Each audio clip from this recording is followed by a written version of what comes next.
오늘 기자회견은 부산 검찰에서 쌍차, 용산, 한진중공업, 한국GM, 학습지 노조의 조합원들, 노동자 그리고 시민들을 대상으로 검찰이 연이어 DNA 채취 요구를 하고 있기 때문에 이를 규탄하기 위한 기자회견입니다. 기자회견 순서는 서기호 의원님 말씀을 먼저 듣고 그다음에 제가 보충 설명을 하고 DNA 채취의 당사자인 학습지 노조의 강정숙 조합원님 그리고 한국GM 비정규직지의 조합원이 신영찬 분의 발언을 듣도록 하겠습니다. 네, 정의당 비례대표 서기호 의원입니다. 우려했던 일들이 다시 또다시 터지고 있습니다. DNA법 여기에 대해서 제가 국정감사 등을 통해 가지고 그 문제점들을 지속적으로 제기를 해왔는데 실제로 파업했다는 이유만으로 파업했던 노동자들에게까지 DNA를 채취하는 이런 어처구니 없는 일이 벌어지고 있습니다. 2010년부터 시행된 DNA 신원 확인 정보의 이용 및 보호에 관한 법률에 따르면은 이 본래 제정 이유가 살인, 강간, 방화 같은 강력 범죄를 저지른 자에 대해서 DNA를 채취해가지고 신속히 나중에 이 사람들이 재범을 했을 때 검거할 수 있도록 하는 제도였습니다. 그렇다고 하면 당연히 강력범죄에 한정해서 DNA를 채취해야 함에도 불구하고 노동 분쟁 과정에서 통상적인 형사처벌을 받은 노동자들까지 DNA 채취를 요구하고 있는 것입니다. 이미 이 DNA법이 만들어질 당시부터 사실은 이 DNA 채취와 데이터베이스화에 대한 문제점 그리고 인권침해 우려에 대해서 여러 가지 문제제기가 있었고 국가인권위원회에서도 2011년부터 이 DNA법으로 인해서 개인정보 자기결정권이 과도하게 제한될 수 있고 무죄 추정 원칙에도 반한다 이런 의견을 제시한 바 있습니다. 더욱이 흉악범을 잡기 위해서 만든 이 DNA법을 노동권과 생존권 보호를 위해 공권력에 저항한 노동자들에게까지 적용하는 것은 이들이 겪게 되는 인간적인 모욕감은 물론이며 DNA 채취를 인간답게 살기 위한 요구를 억압하려는 수단으로밖에 비춰질 수밖에 없습니다. 따라서 특정 행위를 했다는 이유로 모든 이들에게 획일적으로 DNA 채취할 것이 아니라 범죄의 중대성과 재범의 위험성 등을 감안해서 적절한 범위의 대상을 선정하도록 해야 할 것이고 이 DNA법이 본래 제정됐던 취지대로 운영될 수 있도록 법무부 검찰은 그 본래 취지를 지켜야 한다라고 말씀드리겠습니다. 이상입니다.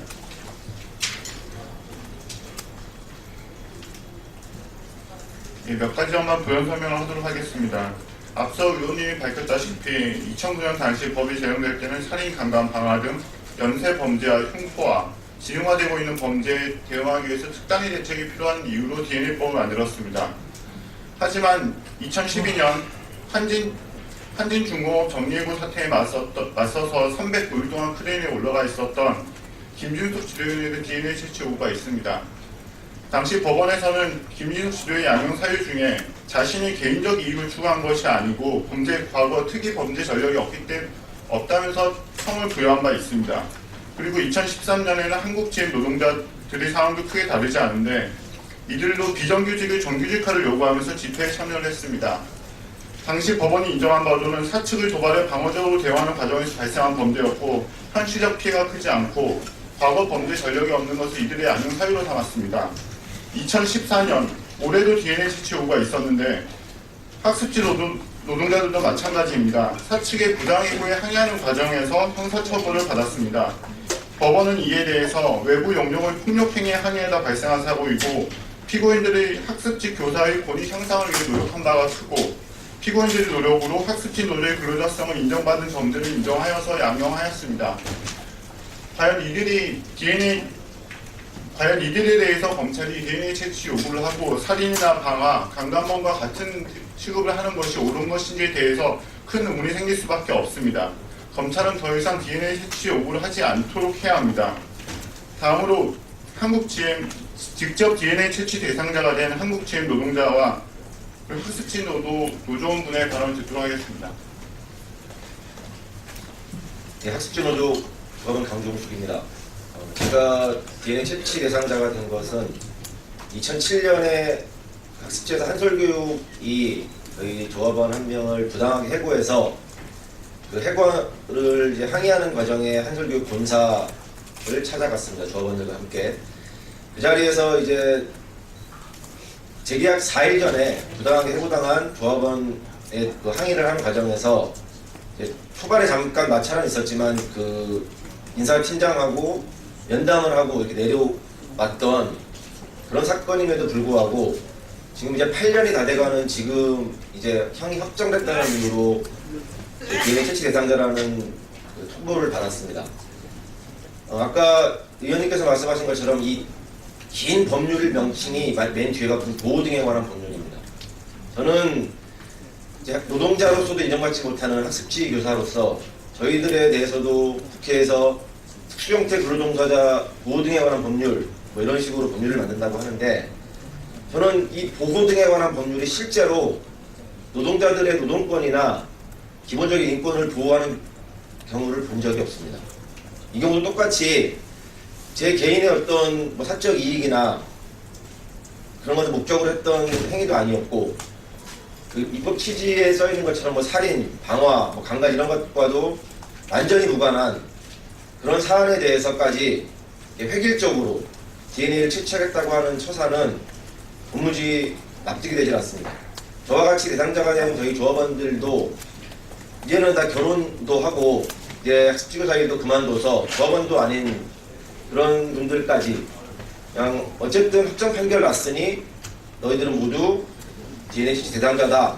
좀 이런 식으로 검찰에서 이 법을 획일적이고 아주 잘못된 방식으로 적용하려 하고 있습니다. 저는 반드시 이런 부분들이 시정이 돼야 되고 이게 입법 과정에서도 다시 이렇게 개정이 돼서 다시는 이제 우리 같은 노동자들이 DNA 채취 대상자가 되지 않도록 반드시 그런 일이 이루어져야 된다고 생각합니다. 그리고 마지막 하나 말씀드리면 오늘 이 자리에 서기까지 많은 고민 갈등이 있었습니다. 옆에 있는 신해창 조합원도 마찬가지고 저희 조합원들도 괜히 또 기자회견 나섰다가 오히려 더 찍혀서 가장 먼저 강제 집행되는 거 아니냐 이런 우려를 하는 게 21세기 대한민국이 맞는지 정말 모르겠습니다. 정말 인권과 민주주의가 제대로 보장되는 그런 나라가 되기 위한 첫걸음으로라도 이 부당한 검찰의 DNA 채취 요구가 폐기되고 이 법 자체가 올바로 개정되어야 된다고 생각합니다. 고맙습니다. 반갑습니다. 저는 한국GM의 비정규직 지회 조합원입니다. 저희는 2007년도에 비정규직들의 권익을 향상하기 위해서 노동장을 만들었으나 업체 계약 폐지 등으로 조합원 전원이 해고가 되었습니다. 그리고 한 6년, 7년 정도를 복직 투쟁을 위해 싸웠습니다.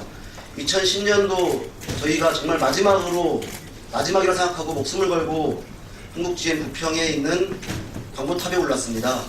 그리고 그 과정에서 사측과 마찰이 있었던 것도 사실이었습니다. 12월 4일 저희가 고공농성하고 있는 두 동지에게 밥을 올리고 있던 그 와중에 사측이 긴 장대와 낫을 들고 수십 명이 나타나기 시작했습니다. 그리고 낫으로 밥을 올리고 있는 그 밥줄을 끊으려고 하였습니다. 그 와중에 집회 대호의 머리 위로 낫이 휘밍하고 왔다 갔다 하는 사건이 벌어졌고 당시 지회장이었던 저는 경찰 관계자한테 엄연하게 집회를 방해하고 있고 흉기를 들고 부당하게 위협을 하고 있으니 제지해달라고 했으나 경찰은 솔직히 말하면 웃고 말았습니다. 저희는 이런 사태에 너무 당황한 나머지 가지고 있던 깃대로 그들의 낫을 막고 그리고 구조물을 설치하려고 했던 손가락 마디만한 아주 얇은 PVC 파이프를 멀리 있는 그들 향해서 던지면서 오지 말라고 제지를 했었습니다. 경찰은 이것을 인지사건으로 봤고요. 특수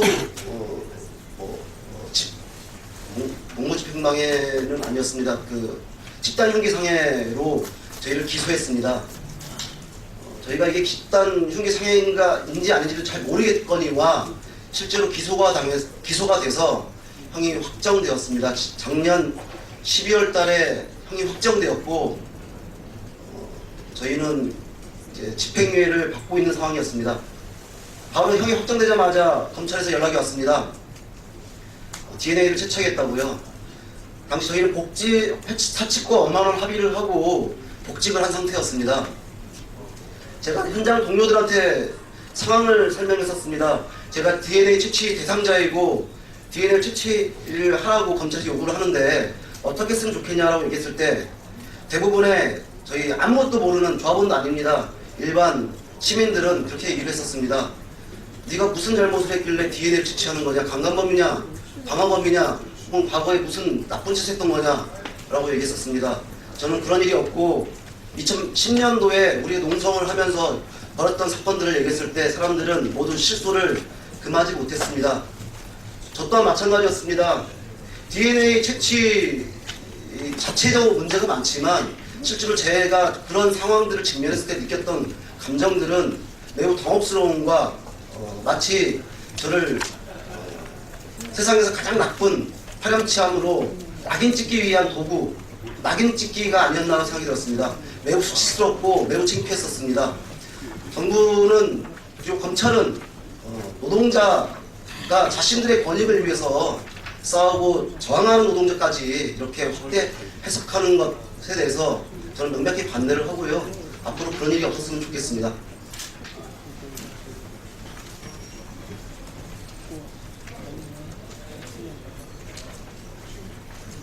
한진진보회 김진숙 지도위원이 DNA 채취 요구를 받았을 때